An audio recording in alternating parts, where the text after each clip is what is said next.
Picnic করতে গিয়ে দুই পিকনিক পার্টির মধ্যে অশান্তি, যুবকের পেটে ছুরি ঢুকিয়ে দেওয়ার অভিযোগ। গোবরডাঙ্গা পৌরসভা পরিচালিত গোবরডাঙ্গা কঙ্কনা বিনোদন পার্কে রবিবারে পিকনিকের ভিড় ছিল সকাল থেকেই। বিকেলে দুই পিকনিক পার্টির ভেতর অশান্তি শুরু হয়। আচমকা এক যুবকের পেটে ছুরি ঢুকিয়ে দেওয়ার অভিযোগ ওঠে। রক্তাক্ত অবস্থায় আহত যুবককে নিয়ে আসা হয় হাবড়া হাসপাতালে তার চিকিৎসা চলছে। স্থানীয় সূত্রে খবর, দুই পিকনিক পার্টির মধ্যে বচসা শুরু হয় এবং পার্কের দায়িত্বপ্রাপ্ত কর্মীরা পরিস্থিতির নিয়ন্ত্রণে প্রথম অবস্থায়, পরবর্তীতে গোবরডাঙ্গা থানার পুলিশ গিয়ে পরিস্থিতি নিয়ন্ত্রণে আনে। হাসপাতাল সূত্রে খবর, আহত যুবকের নাম সঞ্জয় দাস, বাড়ি অশোকনগর বাইগাছি এলাকায়। ঘটনায় চাঞ্চল্য ছড়িয়ে পড়েছে পার্কের ভেতরে। কোথায় গেছিলে তুমি? কি মেরেছে সেটা বল। তুই যেটা এই গোবরডাঙ্গা পার্কে হ্যাঁ, কি হয় তারপর? ছিলাম। আরে ফার্স্ট আমাকে একটা কম্বল দাও, তারপরে কথা বলো। আমি এটা জীবনে ভাবতে পারিনি যে যেখানে সবাই যায়, ঠিক আছে, পরিচালনা সবাই কী বলতো, সবাই ফ্যামিলি নিয়েও যায়, সদ্য পরিবেশ ভালো সুন্দর একটা পরিবেশ আছে, সবাই ফ্যামিলি নিয়েই যায়, কিন্তু হুট করে আমি কোনো জীবনে ভাবতে পারিনি যে এটা কেস হবে। আমরাও সেই সেম থিং পিকনিকে গেছিলাম গোবরডাঙ্গায়, ওখানে একটা পার্কটা কী নাম আমার ওর তো মনে নেই। হ্যাঁ, ওই কল্পনা যে আছে, হ্যাঁ কল্পনা বলে, হ্যাঁ কঙ্কনা, ওই পার্কে গেছি, ফার্স্ট টাইম গেছি তো, অত মনে নেই।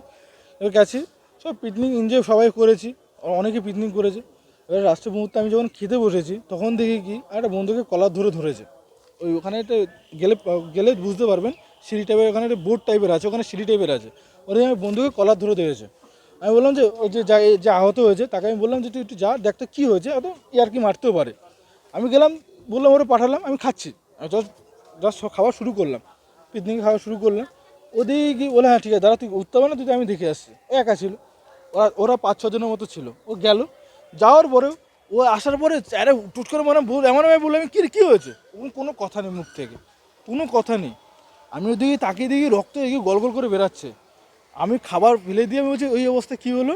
আমি ডাইরেক্ট দেখলাম ছেলেগুলো সব পালাচ্ছে, আমি দৌড়িয়ে গেছি, আমি একা দৌড়িয়ে গেছি।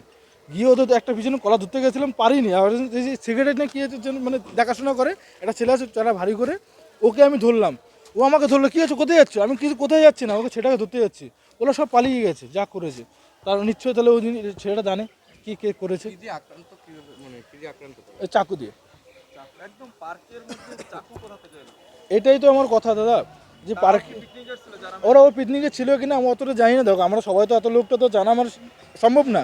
আমরা গেছি নিজের মতো পিকনিক করতে, ফ্যামিলি ট্যুর, মানে আমি আনম্যারিড, আদারও সব ম্যারিড ছিল, বন্ধুবান্ধব, আমাদের সব বন্ধুবান্ধব, দাদা সিনিয়র সবাই ম্যারিড ছিল। আমরা গেছি, আমার বলছি ব্যাচেলার বাড়ি সবাই মিলে তোর পিকনিক করবে, তাই হিসেবেই গেছি। আমি কলকাতায় কাজ করে আমি ফোন করেছি বলে তাই এসেছি। আর আমার বাড়ি অশোকনগর বাদামতলায় বাড়ি। অশোকনগর বাদামতলায় বাড়ি আমাদের। ঘটনাটা হয়েছে তো 5টার আগে, আমরা 5টার সময় কেসটা হয়েছে, তার আগে একটু ঝামেলা হয়েছিল, 5টার দিকে এরকম টুকটাক হয়েছিল, আমি তখন খাচ্ছিলাম। এই পার্কে এই জিনিসটা কোনোদিন ভাবতে পারিনি হবে, পরিচালনা পার্কে যে জিনিসটা হবে আমরা জীবনে ভাবতে পারি না। আর এটা সব জানি যে যেটা ঠান্ডা সৃষ্টি ঝালা আছে, ফ্যামিলি নিয়ে যাওয়ার মতো, জীবনে মানে কল্পনা করার মতো জায়গা না যে এরকম জিনিসটা হবে, সেটা এরকম হয়ে গেছে। গোবরডাঙ্গা থেকে শান্তনু বিশ্বাসের প্রতিবেদন, চ্যানেল 24/7।